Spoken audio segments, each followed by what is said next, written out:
저는 여러분과 함께 부유하신 하나님이란 제목으로 은혜를 나누고자 합니다. 얼마 전에 어떠한 분이 저에게 신앙 상담을 왔습니다. 그는 인생에 지쳐버리고 좌절하고 있었습니다. 그는 제게 말하기를, 목사님, 나는 하나님 앞에 축복을 구하기나 받을 자격이 없는 사람입니다. 나는 천한 사람입니다. 가문도 좋지 않고요, 교육도 많이 받지 못했었습니다. 유산을 받은 것도 없고요, 부모에게 특별히 사랑받은 것도 없고, 세상 사람들에게 특별히 도움받은 것도 없습니다.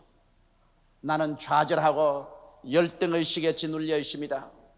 나는 늘 마음이 슬픕니다. 나는 내 자신을 비하하고 있습니다. 자학을 하고 있습니다. 목사님은 긍정적이고 적극적이고 창조적이며 생산적인 태도를 가지라고 하지만은 나같이 천한 인간이 어떻게 그러한 마음의 자세를 가질 수가 있습니까? 그러므로 나 같은 사람이야말로 이 세상의 쓰레기와 같은 인생입니다. 너무 자기를 비하해서 말을 했습니다. 나는 한참 듣고 있다가 이분에게 이런 이야기를 했습니다. 여보시오, 내 이야기를 들으시오. 당신이 비천한 인간인지도 모르겠습니다. 당신이 스스로 자학을 하고 못난 인간인 줄 나도 그렇게 생각할 수 있습니다. 그러나 한 가지 내 말을 들으십시오. 어느 날 시카고의 유명한 호텔에 노인 한 분이 왔습니다. 점잖하게 옷을 입고 말쑥하게 생긴 어른이 와서 호텔의 접수원에게 자기가 그 호텔에서 묵겠다고 했습니다. 그러면서 말하기를, 이 호텔에서 가장 값이 싼 방을 하나 주십시오. 그 접수원이 사람 보니까 옷도 그렇게 흘물하게 입지 않았는데 싶어서 자세히 보고 깜짝 놀라셨습니다.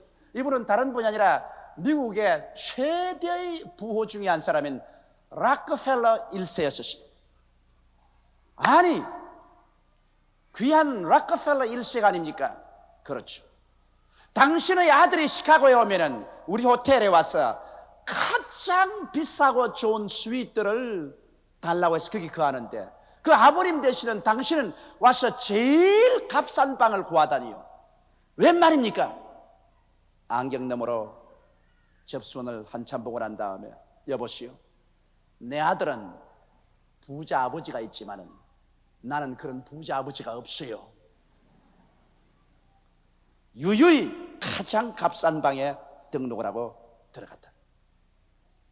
그 이야기가 내가 기억이 났습니다. 그래서 록펠러 2세는 그 자신이 땀 흘리고 애써서 돈을 벌이지 않았지만은 그 아버지가 부자 아버지이기 때문에 그는 부자 아버지를 의지하고 호텔에 와서 가장 비싼 스위트에 들어가서 잠을 잤다. 당신은 비록 천하고 못나고 열등의식과 좌절감에 꽉 빠진 사람인지 모르겠지만은 당신이야 야간 당신의 아버지가 얼마나 부자인지 아오? 눈이 휘둥그레져서, 목사님 그게 무슨 말씀입니까? 당신 자신을 비하하지 마시오. 당신을 낳아주신 당신의 아버지는 보통 부자가 아니요, 당신은 예수 그리스도를 구주로 믿지 않아서 그렇습니다. 그러면 당신의 아버지는 천지와 만물을 지으신 하나님 아버지요, 하나님 아버지가 부자니 아들이 부자 덕을 좀 보여야 될 것 아니요? 왜 아버지를 보지 않냐고 당신 자신 못나고 약하고 비천한 존재만 바라보고 있어. 세상의 록펠러 2세도 자기 아버지 부자인 걸 알기 때문에 호텔에서 최고의 스위트에 들어갈 줄 아는데, 당신은 어떻게 천지를 지으신 가장 부자 아버지를 모시고 있으면서 아버지는 보지 않냐고 자기 자신 가난하고 헐벗고 교육받지 못하고 못났다고만 탄식하고 있습니까? 아유, 못난 이같이. 그러고 말하셨습니다. 그러고 난 다음에 제가 이 성경 구절을 준 것입니다. 우리는 하나님께로부터 나셔 예수 그리스도 안에 있고, 예수는 하나님께로서 나셔 우리에게 지혜와 이로움과 거룩함과 구속함이 되었으니 자랑하는 자는 주 안에서 자랑하라. 하나님께서 우리에게 가장 큰 선물을 주셔서 우리를 하여금 열등의식과 좌절감에 빠져서 살지 않도록 만들어 주신 것입니다. 어떻게 해서 그렇게 했었을까요? 첫째로 성경에 보면 하나님께서 예수님을 보내주시사 예수님이 우리의 지혜가 되었다고 성경은 말하고 있는 것입니다. 여러분 잠언서 3장 18절에 보면 지혜는 그 얻은 자에게 생명나무라, 지혜를 가진 자는 복되도라고 말하셨으며, 잠언서 4장 6절에는 지혜를 버리지 말라, 그가 너를 보호하리라, 그를 사랑하라, 그가 너를 지키리라. 지혜가 제일이니 지혜를 얻어라. 무릇 너희 얻은 것을 가져 명철을 얻을지어다. 또 잠언서 8장 11절에는 대저 지혜는 진주보다 나음으로 무릇 원하는 것을 이에 비교할 수 없음이라고 말하고 있는 것입니다. 이 성경 구절을 통해서 보게 될 때 이 세상 부귀 영화 공명 어떠한 것보다도 지혜가 가장 값진 것이라는 것을 말하고 있는 것입니다. 왜냐하면 지혜는 문제를 해결하고 생명과 평안과 발전과 축복을 가져올 수 있는 기량이요 능력이기 때문인 것입니다. 그렇기 때문에 오늘날 우리의 환경에 아무리 어순순하고 찬바람이 불고 경제가 불황이고 생활이 어렵다고 하더라도 여러분과 내가 지혜만 가지고 있으면 이러한 모든 환경을 오히려 창조적으로 대처해서 유익되고 승리롭게 만들어갈 수가 있는 것입니다.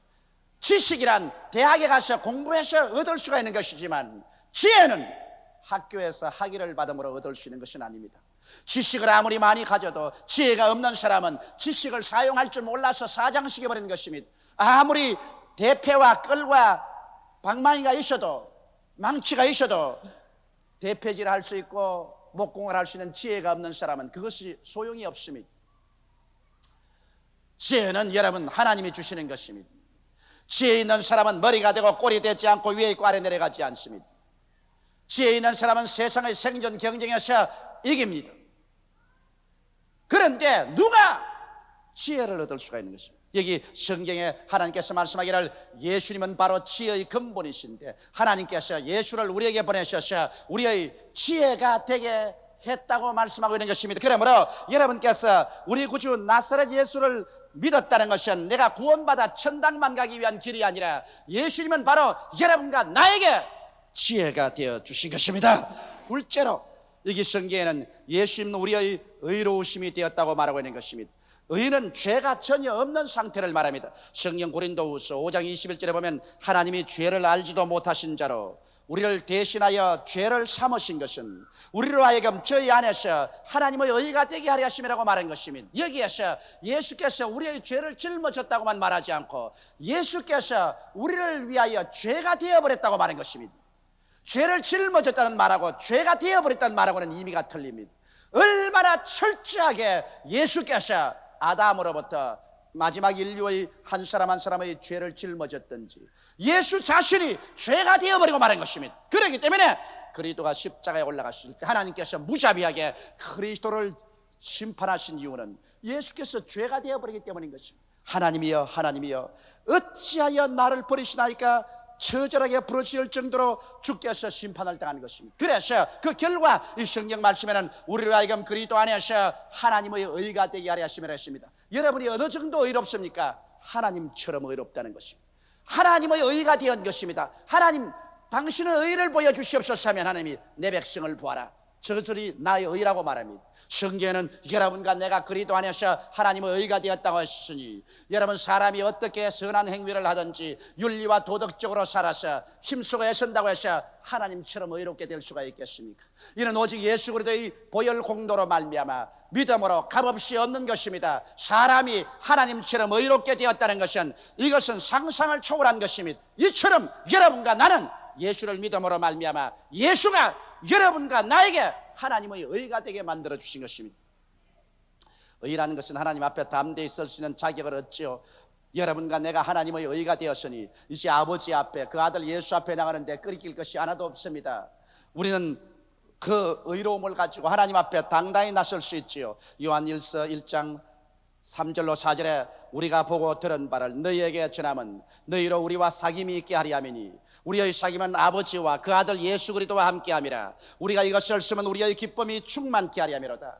여러분, 하나님과의 사귐의 결과는 기쁨입니다. 왜냐하면 하나님은 진리요, 진리는 기쁨입니다. 성경에 하나님의 앞에는 기쁨이 충만하고 그 우편에는 기쁨이 넘친다고 말한 것입니다. 이러므로 예수 믿는 사람들의 그 홀막은 기쁨입니다. 예수 믿는 사람이 기쁨이 사라진다는 것은 하나님 아버지와 그 아들 예수 그리스도와의 사귐이 사라졌다는 것입니다. 이것보다 비극적인 것이 없습니다. 죄가 들어와서 하나님과 그 아들 예수와의 사귐이 사라지면 기쁨이 사라지는 것입니다. 여러분과 내가 예수를 믿어 의롭게 된 이상, 하나님의 의가 된 이상 하나님과의 마음대로 사귐이 있어 기도하고 찬미하고 교통할 수 있습니다. 그 아들 예수 그리스도와 사귐이 있기 때문에 여러분과 나의 마음속에 그 결과로 하나님의 기쁨이 넘쳐 흐르게 되는 것입니다. 예수 믿는 사람들은 영혼의 깊은 속에 우리를 감동해주고 우리 영혼을 감격시키는 기쁨의 샘을 가지고 있는 것입니다. 이 기쁨을 잃어버리면 우리의 신앙은 힘을 잃어버리고 마는 것입니다. 사람이 마음에 기쁠 때 찬송이 나옵니다. 박수가 나옵니다. 할렐루야가 나옵니다. 마음에 기쁨이 있을 때 나가서 전도할 힘과 용기가 생기는 것입니다. 기쁨이 사라진 신자는 생명의 힘을 잃어버린 신자가 되고 마는 것입니다. 이러므로 사랑하는 성도 여러분, 여러분과 나는 의로운 자라 하나님과 그 아들 예수와 교제해서 항상 기쁨 가운데 살게 되시기를 주의 이름으로 축원합니다. 셋째로, 성경에는 하나님께서 예수님을 우리에게 주셔서 예수님은 우리의 거룩함이 되었다고 말한 것입니다. 거룩함이란 뜻은 성스럽고 위대함이라는 것입니다. 성스럽다는 뜻은 고귀한 성품을 말하는 것입니다. 여러분과 나같이 천하고 세속적이고 육체적인 인간이 고귀한 존재가 될 수 있어요? 하나님과 한자리에 앉고 예수님과 함께 손을 잡을 수 있고 천사들이 와서 물어볼 거는 고귀한 인생이 될 수가 있어요? 아무리 생각해봐도 인간의 힘으로는 여러분과 내가 고귀한 인생이 될 수 없는데 성경은 말하기를 예수를 보내셔서 예수님이 여러분과 나의 거룩함, 고귀함이 되었다는 것입니다. 여러분은 고귀한 존재입니다. 천하게 이리저리 굴러 다닐 존재가 아닙니다. 사람들에게 짓밟히고 침뱉음을 받을 존재가 아닙니다. 하나님께서 귀히 여기고 예수께서 귀히 여기며 천사들이 와서 여러분을 섬기는 고귀한 존재인 것입니다. 거룩하다는 것은 또한 위대함을 말합니다. 국량이나 업적이 크게 뛰어난 것을 말합니다. 여러분과 내가 무슨 국량이 뛰어나며 여러분과 내가 이루어간 업적이 어디 있습니까? 그러나 예수께서 이루어 놓은 것을 전부 하나님께서는 여러분과 나의 업적으로 취급을 해 주시는 것입니다. 그래서 예수께서 위대한 것처럼 여러분과 나를 하나님은 위대하다고 보는 것입니다. 천사들도 위대한 존재라고 봅니다. 마귀들도 위대한 존재라고 봅니다. 그런데 왜 여러분 자신이 자기를 비하시깁니까? 열등의식과 좌절감에 처해있는 것입니까? 온 세상이 다 나를 몰라주어도 하나님께서는 여러분과 나를 그리스도 안에서 위대한 존재로 만들어 놓은 것입니다. 예수님은 여러분과 나에게 고결함이 되었고 위대함이 되셨습니다. 예수가 우리하고 같이 있는 이상 여러분과 나는 위대한 인간이라는 것을 알게 되시기를 주의 이름으로 축원합니다. 그러므로 자존심을 가지십시오. 자기 스스로를 사랑하십시오.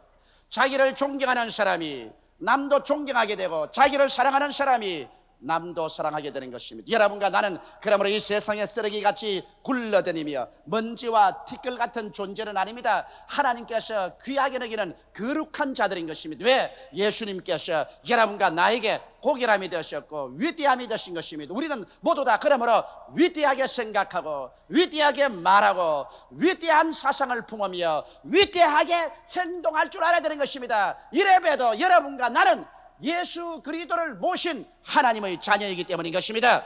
이러므로 예수를 모신 사람, 예수를 모신 가정, 예수를 모신 나라는 고결한 존재요 위대한 존재인 것입니다. 넷째로 성경은 말하기를 예수님은 우리의 구속함이 되었다고 말한 것입니다. 구속함이란 무슨 의미일까요? 우리가 종으로 팔렸었을 때 누가 와서 대가를 지불하고 값주고 사내주면 우리가 구속함을 받았다는 것입니다. 아담과 하와가 하나님께 범죄해서 하나님께 반역함으로 하나님께서 아담과 하와를 더럽게 여겨서 마귀에게 내어 던져버렸습니다. 마귀가 힘이 세서 우리를 종으로 잡은 것은 아닙니다. 하나님이 우리를 버렸기 때문에 마귀가 버린 것 주어서 종삼한 것입니다. 그러나 예수께서 오셔서 여러분과 나의 속전이 되어 주셨습니다. 그 몸을 찢고 피를 흘려 그 아담과 하와의 죄악의 대가를 지불하셨습니다. 하나님께 그 죄가를 지불하고 하나님께서 예수 그리스도로 말미암아 여러분과 나를 이제는 마귀의 손에서 빼앗아 주는 것입니다. 그러므로 예수님은 여러분과 나의 구속함이 되셨습니다. 무엇에 대한 구속함일까요? 여러분과 나를 죄악 가운데서 값주고 사내어 주셨으니 이제는 죄인이 아니요 의인이요, 여러분과 나를 무능과 초함에서 구속해 주었어요. 성령을 주심으로 말미암아 성령도 우리 연약함을 도와주시기 때문에 우리는 이제 무능하고 추악한 존재가 아닌 것입니다. 예수님은 또한 여러분과 나에게 질병과 연약에서 치료가 되는 것입니다. 오늘날 사람들의 마음속에 가장 근원적인 공포는 병들까 싶은 공포인 것입니다. 병들어서 연약해지는 것은 우리에게 참으로 무서운 일인 것입니다. 그러나 예수께서는 여러분과 나에게 질병과 연약에서 건져주는 속전이 또 된 것입니다. 나는 며칠 전에 우리 교회 자매님 한 분이 오셔서, 목사님, 이 간증은 내가 꼭 해야 되겠습니다. 내가 바쁜데 다른 일을 하고 있는데 자꾸 뒤에서, 목사님, 이 간증은 꼭 해야 내가 집에 돌아갈 수 있습니다. 뭡니까? 그러니까 전번 주일에 내 딸하고 교회에 와서 큰 기적이 일어나셨습니다. 우리 딸이 갈비뼈 밑에 악성 종양이 생겼습니다. 병원에서는 갈비뼈 2대를 꺾어내고 그리고 그 밑에 있는 종양을 수술해야 된다 그럽니다. 결혼도 안 한 처녀로서 갈비뼈 2대를 꺾어내고 종양을 수술해야 되면 내 딸의 장래는 어떻게 됩니까? 우리는 비통한 마음을 가졌습니다. 며칠 후에 수술받게 되었는데 우리는 교회 예배당에 왔습니다. 목사님 설교를 듣고 난 다음, 병자면 기도를 하고 난 다음 목사님이 갑자기 손을 옆구리에 대면서 이 옆구리 갈비뼈 여기에 혹이 난 사람 오늘 나았다고 말하셨습니다. 나도 그 분명히 기억합니다. 몇 주일 전의 일이었습니다. 우리 딸이 그것을 듣자 그냥 튕기쳐 일어나서 손을 들고 하나님이여 감사합니다고 고함을 쳤었습니다. 그리고 집에 들어가서 하룻밤을 자고 아침에 깨어나 보니 갈비뼈 밑에 있는 그 혹이 갈비뼈 위에 올라타고 있습니다. 갈비뼈 위에 이렇게 만져줘요. 올라왔어. 너무 놀래가지고서 조장들을 부르고 구역장님들을 초청해서 예배를 드리고 또다시 한번 기도를 바라던데, 사르파스 바른 것처럼 아주 바람이 확 나더니만, 하루 종일 바람이 나더니만 혹이 온데간데 없이 사라져버리고 마는 것입니다. 갈비뼈를 자르지 않아도 좋았습니다. 수술을 받지 않아도 좋게 된 것입니다. 여러분, 젊은 아가씨로서 그 갈비뼈를 2대나 자르고 수술을 했다면 그 앞날의 운명이 얼마나 슬픔으로 꽉 들어찼겠습니까? 그러나 하나님께서 같이 하심으로 그를 그 질병에서 건져주신 것입니다. 예수 그리스도는 오늘날 우리의 치료가 되시고 속전이 되셔서 질병에서 우리를 건져주시는 것입니다. 또한 예수 그리스도는 이 성경 말씀 가운데 우리의 저주와 낭패에서 속전이 되어 주신 것입니다.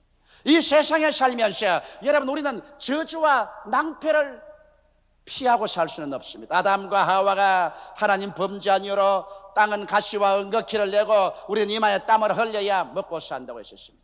이러므로 사람들은 낭패와 실망 가운데서 허덕입니다. 좌절감에서 허덕이는 것입니다. 그러나 예수 그리스도를 구주로 믿은 여러분들은 그리스도가 여러분과 나의 속전이 되었으므로 여러분과 나의 생활 가운데 위대한 희망을 가지고 살 수 있게 되는 것입니다. 우리는 이제 저주 대신에 아브라함의 축복을, 낭패 대신에 성공의식을 가지고 살아갈 수가 있는 것입니다.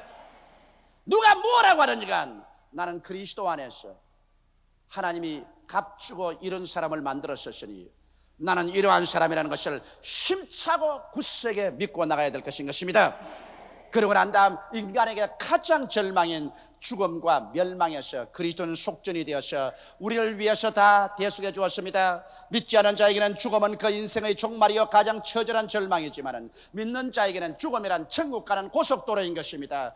바울은 말하기를 사망아 너희 이기는 것이 어디 있느냐, 사망아 너희 손은 것이 어디 있냐고 사망을 비웃었습니다. 죽음이란 것은 여러분과 나에게 이젠 무서운 존재는 아닙니다. 예수께서 죽음에서 우리 값주고 사셨기 때문에 이제 우리는 하나님이 예비한 영원한 천국으로 들어가는 인문에 불과한 것입니다. 이러므로 사랑하는 성도 여러분, 하나님께서는 예수 그리스도를 구속으로 우리에게 주셨으므로 우리는 예수 그리스도 안에서 진실로 우리의 영혼이 잘됨같이 범사가 잘되며 강건하게 된 우리 자신을 발견하게 되는 것입니다. 오늘 믿음이란 무엇입니까? 믿음이란 기분이 좋을 때 믿고 기분이 나쁠 때 안 믿는 것입니까? 아닙니다. 믿음이란 여러분의 감각이 어떻게 느낄지라도 여러분의 환경이 어떻게 시산스러울지라도, 동남풍이 불고 서북풍이 불지라도, 가시밭길이 다가올지라도 우리는 그 가운데서 나는 예수 그리스도 안에서 이러한 사람이 되었다는 것을 알고 그대로 주장하는 것이 믿음인 것입니다. 믿음이란 이로도 양보하지 않은 것이 믿음입니다. 믿음이란 환경에 굴하지 않는 것이 믿음입니다. 믿음이란 뒤로 물러가지 아니한 것입니다. 성경은 말씀하기를 나의 의인은 믿음으로 말미암아 살리라. 뒤로 물러가면 내 마음이 저를 기뻐하지 아니하리라고 말한 것입니다. 오늘날 수없이 많은 사람들이 입술로만 믿습니다 하고 난 다음에 환경이 나빠지고 억압이 다가오고 고통이 다가오면 믿음을 포기하고 뒤로 물러가고 마는 것입니다. 성경은 말씀합니다. 할 수 있거든이 무슨 말이냐? 믿는 자에게는 능치 못하심이 없나니라. 내 믿은 대로 될지어다고 말씀하는 것입니다. 여러분, 우리는 하나님께로 나서 예수님 안에 있고 예수는 하나님께로 나서 여러분과 나에게 지혜가 되어 주셨습니다. 의로움이 되어 주셨습니다. 거룩함이 되어 주셨습니다. 속전이 되어서 구속함이 되어 주셨습니다. 우리는 예수 안에서 위대한 축복을 받은 사람이요, 우리 아버지 하나님은 이 크나큰 우주의 부자로서 여러분과 나에게 이 은총을 주신 것입니다. 이러므로 우리 자신은 형편없고 보잘것없더라도 우리 하나님 아버지께서 우리에게 주신 은혜는 형언할 수 없이 큽니다. 아버지 하나님의 덕분으로 예수님 안에서 우리는 이와 같은 은혜를 받았으니 내가 잘나서 받은 것이 아니라 아버지가 부유해서 그렇게 된 것입니다.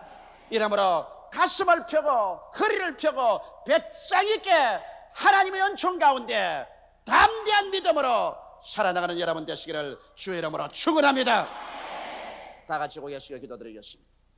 사랑이 많으시고 거룩하신 우리 아버지 하나님, 너무나 많은 사람들이 아버지를 바라보지 아니하고 자기 자신과 자기 환경을 바라보고 열등의식과 좌절감, 자기 비하, 자학 속에서 시들어져 가고 있습니다.